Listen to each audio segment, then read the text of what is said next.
Om Swastiastu.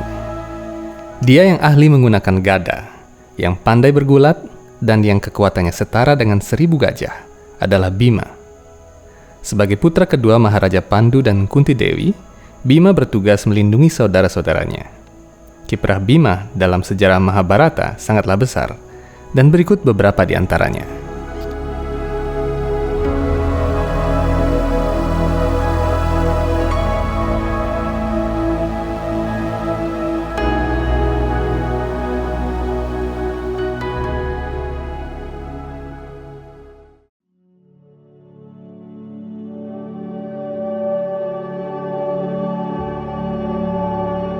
Menaklukkan wilayah Indonesia. Ketika Maharaja Yudhistira menyelenggarakan upacara super besar bernama Raja Soyayadnya, keempat saudaranya ditugaskan untuk menaklukkan kerajaan-kerajaan di keempat penjuru dunia. Nakula bertugas di belahan barat, Arjuna ke utara, Sahadewa ke selatan, dan Bima ke arah timur. Sebelum seorang raja berhasil menjadi penguasa dunia, upacara Raja Suya tidak bisa dilakukan karena upacara ini menelan biaya yang sangat besar dan melibatkan seluruh raja bawahan di seluruh dunia. Pada zaman Kali Yuga ini, upacara yang bahkan dihadiri langsung oleh para dewa dan Tuhan Sri Krishna sendiri tidak mungkin bisa dilakukan. Singkat cerita, Bima melakukan perjalanan ke arah timur India untuk menaklukkan kerajaan-kerajaan dan dipersatukan dalam bendera Indraprastha Hastinapura. Raja paling tangguh yang dikalahkan Bima adalah Jarasandha dari Magadha. Bima menaklukkan raja raksasa yang sakti itu dengan membelah badannya dan membuangnya ke arah berlawanan. Raja-raja lain yang ditaklukkan Bima antara lain Pancala, Videha, Chedi, Kosala, Ayodhya, Kashi, Matsya, Malla, dan sebagainya. Bima juga menyeberang lautan dan menaklukkan bangsa Shaka dan kerajaan-kerajaan di sepanjang pantai Asia Tenggara. Di antara raja-raja yang ditaklukkannya, terdapat raja dari Sumitra yang berlokasi di wilayah Sumatera kini. Konon nama Sumatera diambil dari nama Sumitra. Bima juga menaklukkan bangsa-bangsa di wilayah kepulauan hingga bangsa Kirata yang menunjuk pada bangsa Asia Timur, yaitu Jepang, Korea, dan Cina. Bima memiliki 3 putra. Putra pertamanya adalah Gatotkaca yang sakti dari istrinya yang bernama Hidimbi. Dari Maharani Drupadi, Bima memperoleh putra bernama Sutasoma, dan dari istrinya bernama Balandara, putra bernama Sarwada lahir. Sutasoma inilah yang menjadi cikal bakal cerita dalam Kakawin Sutasoma yang ditulis oleh Empu Tantular, 4300 tahun setelah Mahabharata terjadi. Tampaknya nama Sutasoma telah melegenda di Indonesia karena Sutasoma sendiri sempat mengadakan yadnya besar di Pulau Jawa pada zaman Mahabharata. Tempat itu kini dikenal dengan nama Yadnyakarta atau Yogyakarta. Jika Kakawin Sutasoma diteliti, banyak unsur fiktif di dalamnya dengan beberapa nama karangan sang penulis.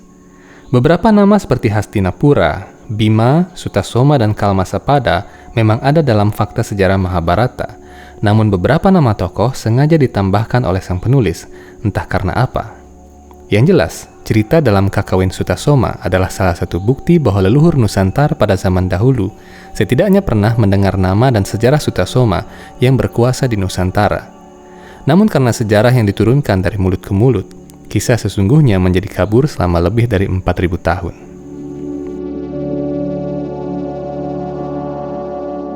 Semasa kanak-kanak, Bima telah ditakuti oleh Duryodhana dan 99 saudaranya.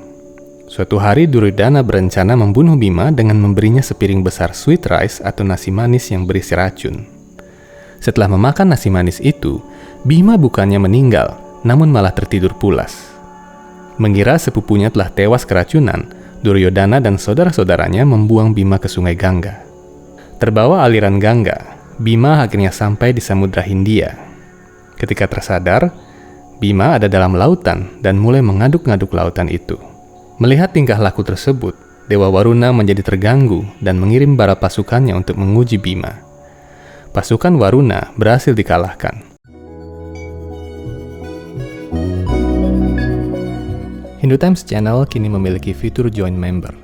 Dengan mengklik Join Member di bawah video ini, Anda mendapatkan fitur-fitur konten yang lebih eksklusif. Anda dapat memilih salah satu di antara 3 fitur member kami, yakni Kanista, Madhyama, dan Utama, sesuai kebutuhan Anda.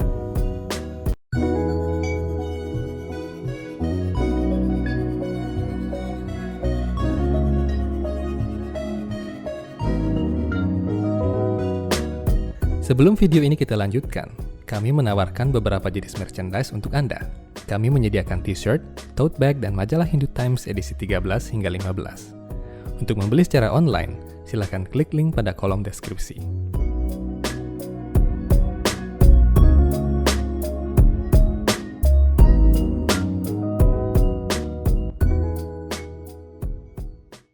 Kemudian dari wilayah Nagalaya, Raja para Naga mengirim pasukan ular untuk menyerang Bima.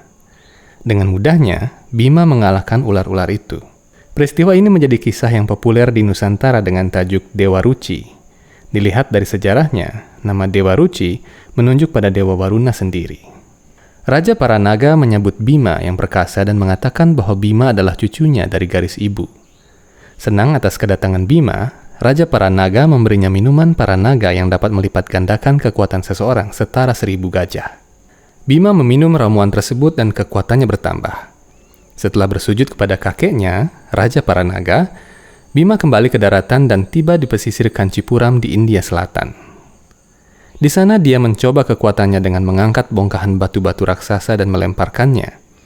Tumpukan batu-batu raksasa itu masih bisa dijumpai di kompleks Pura Mahabalipuram di pesisir Tamil Nadu, India Selatan. Bahkan jejak kaki Bima di bebatuan sedimen masih bisa dijumpai di sekitar sana. Bima dikenal sebagai Wrikodara. Di Nusantara, nama ini menjadi Werkudara. Bima memiliki api pencernaan yang sangat besar bernama Wrika, sehingga sulit baginya menahan lapar barang sesaat saja. Suatu ketika para Pandawa melaksanakan puasa rutin Ekadasi setiap 2 minggu. Tatkala hari Ekadasi tiba, Bima adalah yang paling tersiksa karena tidak kuat menahan lapar. Karena puasa Ekadasi wajib dilakukan oleh umat manusia agar terbebas dari reaksi dosa, Bima merasa bimbang lalu menghadap Acarya Agung Resi Vyasa di Badarikasrama di tepi sungai Saraswati. Bima mengeluhkan tentang ketidakmampuannya menahan lapar karena api pencernaannya sangatlah besar. Resi Agung Vyasa dapat memahami keadaan Bima. Beliau bersabda, "Puasa Ekadasi tidak boleh dilupakan, namun aku mengerti keadaanmu. Aku menentukan 1 hari puasa Ekadasi khusus bagimu yang terjadi setahun sekali. Saat itu kau harus berpuasa penuh tanpa makan dan minum. Jika pada saat itu engkau meminum setetes saja air, maka puasamu akan batal." Hari Ekadasi yang khusus ini bernama Nirjala Ekadasi. Siapapun yang berpuasa penuh pada hari Ekadasi itu akan mendapatkan manfaat dari 26 hari Ekadasi dalam 1 tahun. Karena itulah hari puasa Nirjala Ekadasi yang terjadi di bulan Juni setiap tahun juga dikenal dengan nama Bima Ekadasi. Umat Hindu diwajibkan berpuasa penuh pada hari itu, bahkan tanpa minum air setetes pun, dari matahari terbit hingga matahari terbit keesokan harinya. Namun pada hari Ekadasi lainnya yang terjadi setiap 2 minggu, umat Hindu juga diwajibkan berpuasa meskipun boleh memakan buah-buahan, air dan umbi-umbian yang telah dipersembahkan kepada Tuhan. Aturan berpuasa Ekadasi setahun sekali hanyalah untuk Bima saja atas restu Resi Vyasa. Video mengenai bagaimana cara berpuasa Ekadasi dapat Anda saksikan hanya di Hindu Times Channel. Demikianlah sejarah tentang Bimasena, Pandawa yang kedua. Sampai jumpa dalam episode lainnya hanya di Hindu Times Channel. Om Santi Santi Santi Om.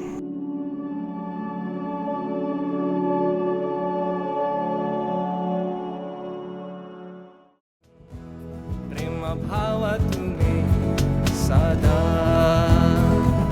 Jagannatha manohara sitalakam Jagannatha namami radhikadhikam jaya dinne nate bhagavan prema madhura dipate Jaya Jagannatha Bhagavan Prema Bhava Tume